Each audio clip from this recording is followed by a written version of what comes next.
Welcome, listeners, to another deep dive. Today, we're unpacking a truly foundational text, I think.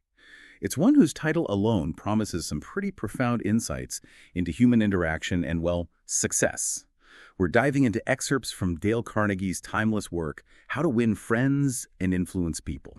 This book is just so universally known, isn't it? It's even got a well-known Hindi title, Hey Ko, Go come here on Pilu Sanail to the far. Yeah. Which translates pretty directly, actually. Something like public behavior, effective relationships, and success. Yeah, it's fascinating how that title, in either language, just immediately connects with these really basic human desires. We all want connection, right? We want to be effective in how we deal with people, and we want to navigate that whole social world successfully. And like you said, this isn't really about just being superficially charming. It's digging deeper into the mechanics of human interaction, equipping yourself, really.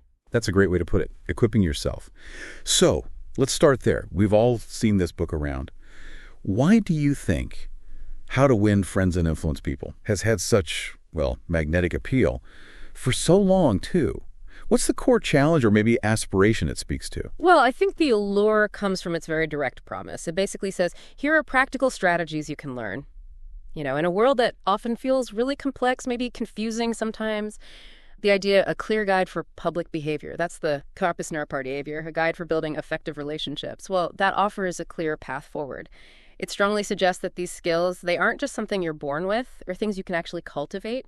And let's face it, people constantly run into challenges trying to connect, trying to get their ideas across, trying to work smoothly with others. This book seems to offer answers. Yeah, it definitely taps into those moments where you think, gosh, I wish I'd handled that differently, or how can I get them to see my point? Okay, so let's break down the title itself. That phrase, winning friends, it could sound a little, superficial, like a popularity contest. But in the context you mentioned, effective relationships, what do you think Carnegie really means by winning friends? Is it just about being liked or something deeper? That's a really good point. I think the genius in how Carnegie frames winning friends is that it goes way beyond just, surface level stuff. It's really about building genuine rapport, trust. Those are the foundations for any kind of effective relationship or for success in general, right? And his starting point is surprisingly simple, almost obvious, but maybe not practiced enough. It's about taking a genuine, unselfish interest in other people. Okay, genuine, unselfish interest. That sounds straightforward, but how does he suggest we actually do that? Well, one of his absolute core principles is just that. Become genuinely interested in other people. Simple phrase, huge implications. He fills the book with examples, stories of people whose lives, whose careers were totally transformed just by shifting their focus off themselves and onto the other person. It means really listening, asking questions about what they care about, what excites them, remembering the little details. He has that famous line, something like, you can make more friends in 2 months by becoming interested in other people than you can in 2 years by trying to get other people interested in you. That's quite a perspective shift, isn't it? It really is. It flips the script from look at me to tell me about you. Yeah. So it's less about performing charm and more about cultivating real curiosity. What other kinds of concrete things does he suggest for making those genuine connections beyond just showing interest? Oh, definitely.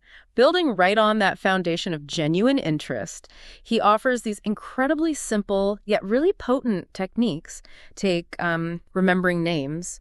He calls a person's name the sweetest and most important sound in any language to that person. It's such a basic sign of respect, of paying attention. It immediately makes someone feel seen. Another one, just smile. Smile. That sounds almost too simple. Right. But he argues it's powerful, not a fake plastered-on smile, but a genuine one. It signals warmth, approachability. He even suggests the physical act of smiling can sometimes help generate the actual feeling, and it just sets a completely different positive tone for any interaction right from the start. And then there's this other big one, make the other person feel important and do it sincerely. Okay, sincerely is the key word there, I guess.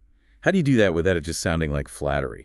Exactly. It's not about empty flattery. It's about actively looking for and acknowledging something genuinely good or valuable in the other person. Maybe it's their work ethic. Maybe it's an insight they shared. Maybe just their kindness. Find something real. He tells stories about how even really difficult, grumpy people were completely softened by someone offering sincere appreciation. So these aren't just like politeness tricks. Carnegie presents them as fundamental tools for building real rapport, for moving past just knowing someone to actually connecting with them. That makes sense. It shifts from just being liked to actually building understanding and connection. Okay, let's tackle the second part. Influencing people. Now, that phrase can definitely raise some eyebrows. It sounds manipulative, right? But again, the Hindi title adds success, suggesting a more positive, constructive outcome. How should we think about influencing people in a good way, an ethical way? What separates Carnegie's idea of influence from just, getting your own way? Yeah, that distinction is absolutely crucial. And I think Carnegie is very clear that ethical influence is worlds apart from coercion or trickery. He's definitely not teaching manipulation. His core idea about influence is fascinating. It's essentially about understanding the other person's perspective so deeply, so well, that you can figure out how to arouse in the other person an eager want. An eager want. What does that mean exactly? It means finding the common ground, identifying what they desire or need, and framing your idea or proposal in a way that aligns with their interests. It's about mutual benefit. Think about it. If someone genuinely wants to do something because they see how it benefits them or aligns with their goals, they'll pursue it wholeheartedly, right? You don't have to push or coerce. It's about pull, not push. And he gives principles for this, like the only way to get the best of an argument is to avoid it. A lot of arguments, but sometimes you need to disagree. Well, his point is that winning the argument often means losing the relationship or losing the chance to genuinely influence. You might prove your point, but alienate the person.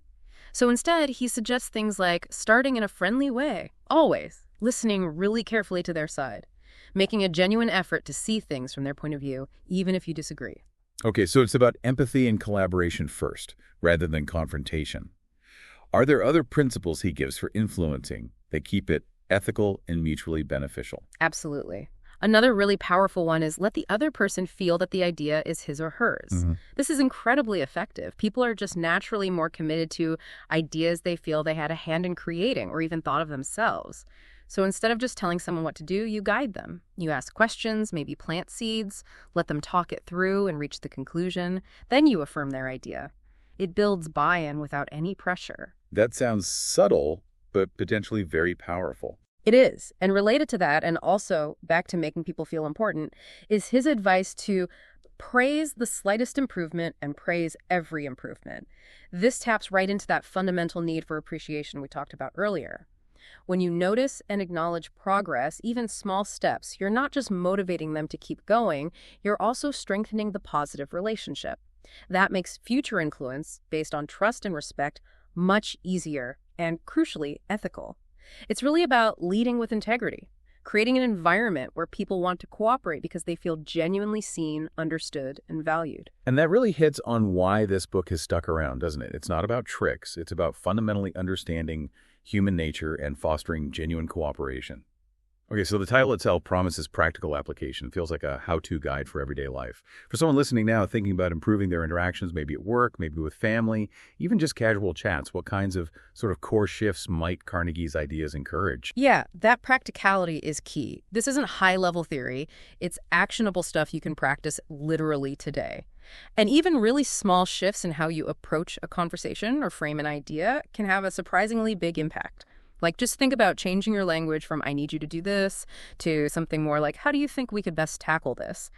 That alone can change the whole feeling of the interaction. Well, and it's shifting from demand to collaboration. Exactly. It's about developing this heightened awareness. Awareness of the other person's perspective, sure, but also awareness of how your words, your tone, your actions are landing. Think about truly listening, not just waiting for your pause to jump in, but really trying to understand the meaning and the feeling behind what someone's saying, their underlying motivations. Or how you phrase a request. Is it a demand or is it an invitation to collaborate? These are the conscious choices in our everyday public behavior, the Kanekon that Carnegie highlights. And making those shifts can honestly transform interactions from being, maybe tense or just purely transactional to being genuinely collaborative and more meaningful. It really could be the difference between, say, a project getting stuck versus finding a creative solution together, or between a tense family dinner and actual understanding. So wrapping this up, our deep dive into the ideas behind Dale Carnegie's How to Win Friends and Influence People really underscores something powerful. The ability to connect meaningfully, to influence constructively. It's not just some magical talent some people have. It's presented as a set of skills. Skills you can actually learn and practice. It's about understanding these nuances of how people interact. and how that understanding builds better relationships and ultimately leads to more success in whatever you're doing. It feels quite empowering, actually. It really does. And it encourages this kind of mindful approach, doesn't it, to every single interaction. It prompts us to think beyond just what do I want and ask, how can I build a genuine connection here? How can I encourage a positive response in a way that respects the other person? That's a pretty fundamental shift in navigating the social world, I think. Definitely. So for you, our listener, here's a final thought to maybe chew on. Think about those principles we touched on, remembering names, truly listening, showing genuine appreciation, trying to see their perspective first. Which one of those feels maybe the most challenging for you personally right now? And what's one small, deliberate step you could take this week, just one thing, to practice that specific principle, and then just observe, see what happens, see what shifts?